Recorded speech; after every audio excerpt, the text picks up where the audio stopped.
violation of the law from the executive director of the Port Authority. What action was taken, what was discussed with Christie, those are very much the central issues that are emerging right now.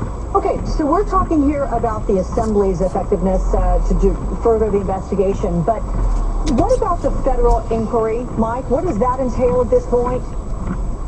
Well, look, Paul Fishman, who's the U.S. Attorney in Newark, put out a statement the other day saying he got a referral from the Port Authority. He's reviewing to determine whether any federal laws are implicated. It was a very general statement. It's not clear whether there's going to be, how far this goes.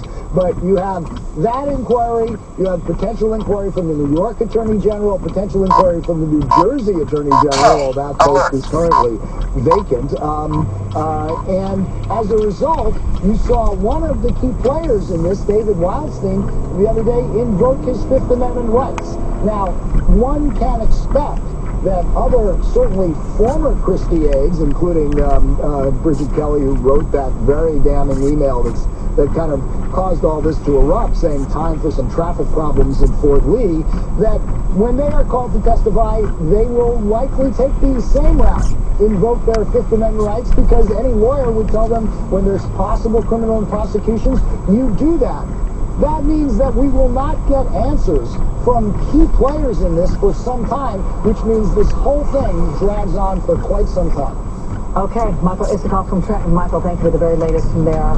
And for all of you coming up at the half hour, we're going to take a close look at some of the key figures in the bridge controversy, and also the big three will weigh in with their thoughts. Meantime, we're learning today that as many as 1 in 2 adults nationwide may have been exposed to the Target credit and debit card breach, and what security experts are telling NBC News is the worst data security hack now in history.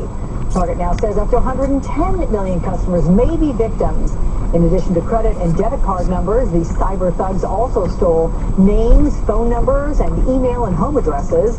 Meantime, luxury retailer Neiman Marcus is also reporting a security breach, but at this point the company says it doesn't know how many customers may have had their credit and debit card information stolen. So what should nervous customers do? Here were some answers. Retail analyst Heath Levacher. And Heath, people want some answers here, because you look at this Target data breach. I mean, it's occurring during one of the busiest shopping months, and between November 27th and December 15th. It's all the holiday shopping there. So what should people who are concerned do if they think they may be victims? Yeah, absolutely, Alex. I mean, according to Mint.com, it was the third most shopped at store during the Black Friday weekend. I mean, I think about $87 million was spent during that Black Friday weekend. So, of course, if people are going to want to know what to do to try to protect themselves, and one way to go ahead and do that is to scour your statements. And it seems obvious, but that's something I think a lot of people in the United States don't do on a daily basis or a monthly basis. Also, you might want to go to freecreditreport.com or look at a credit report to see if any charges have been made to your cards. Also, you want to go ahead and, look at different types of credit monitoring as well to make sure that, again, that you're keeping on top of that. Okay, we've got Target. We're also adding Neiman Marcus to the list. The U.S. seems woefully behind other industrialized countries when it comes to credit card security. Do you think these incidents are going to push us into the 21st century? We would hope so, but you're absolutely spot on there.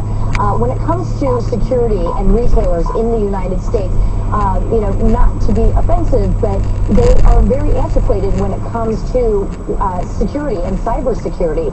Instead of spending a lot of their money, capital expenditures on security and beefing that up, a lot of these retailers end up spending that money online, to beef up sales online or maybe beef up sales on stores. So as we see these numbers come out, and I can guarantee you more retailers are probably going to come out with more statistics about how they may have gotten hacked, or, down the line this may be an issue. You're going to see a lot more retailers spend that money to try to beef up that security. I'm curious about the impact on Target. I mean, these kinds of things can further erode the trust in Target and other stores, but specifically Target. Is there a palpable impact there? Right. Well, and the operative word there is trust. Target has spent a long time trying to regain or gain trust in their shoppers and maintain that trust. And, talk about loss of market share. That basically means if they have a customer and shopper that goes to the store often, they want to make sure that that shopper stays at that store. So when something like this happens, shoppers end up going to other stores that they are in competition with, like Walmart,